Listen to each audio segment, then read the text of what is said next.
சாப்பாடு அல்லது களி. நேற்று நைட்டு தான் சமையல் செஞ்ச குக்கிங் பண்ணேன். ஏன்னா அடுத்த நாள் மதியமே கெட்டு போச்சு அப்படிம்பாங்க. நேற்று நைட்டு சமைச்சு சாப்பிட்ருப்பீங்க. அடுத்த நாள் காலைக்கு நைட்டே வந்து தண்ணி ஊற்றி வைப்பீங்க.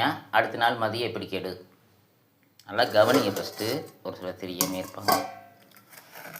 இதில் களி கம்மியாக இருக்குது, தண்ணி ஊற்றி இருக்குது. ஒரு சிலர் என்ன பண்ணுவாங்க, களியை வச்சுருப்பாங்க, தண்ணி ஊற்றும் போது பாதி களி வந்து தண்ணிக்கு மேலேயே நிற்கி. தண்ணிக்கு மேலே நிற்கக்கூடாது. தண்ணிக்கு மேலே நின்னால் கெட்டுரு. மதியத்துக்குள்ளே கெட்டுரு. காலையிலேயே ஒரு சிலது கெட்டுரு. சாப்பாடும் அப்படித்தான். தண்ணி ஊற்றுறது ஃபுல்லாக, சாப்பாடு ஃபுல்லாக மேலே ஃபுல்லாக தண்ணி ஊற்றணும். அதாவது ஒரு எக்ஸாம்பிள் சொல்கிறேன், நல்லா கவனிங்க. சாப்பாடு இந்த அளவுக்கு இருக்குது. ஒரு இன்ச்சுக்கு மேலே தண்ணி வந்து 1 இன்ச்சுக்கு மேலேயே ஊற்றுனீங்கன்னா தான்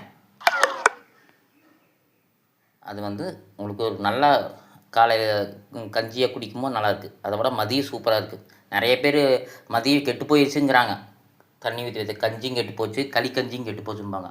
தண்ணி நல்லா ஊற்றினா மட்டும்தான் கெடாமல் இருக்குது, இல்லைன்னா கெட்டுத்தான் போகுது.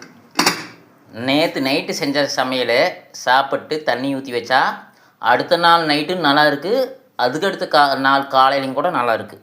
ஏன்னா தண்ணி சரியாக ஊற்றணும். களியும் அப்படித்தான். களி தண்ணிக்கு மேலே வரக்கூடாது. களிக்கு மேலே தண்ணி 2 இன்ச்சு இருக்கணும். சரிங்களா? 1 இன்ச்சு இருந்தாவே போதும்.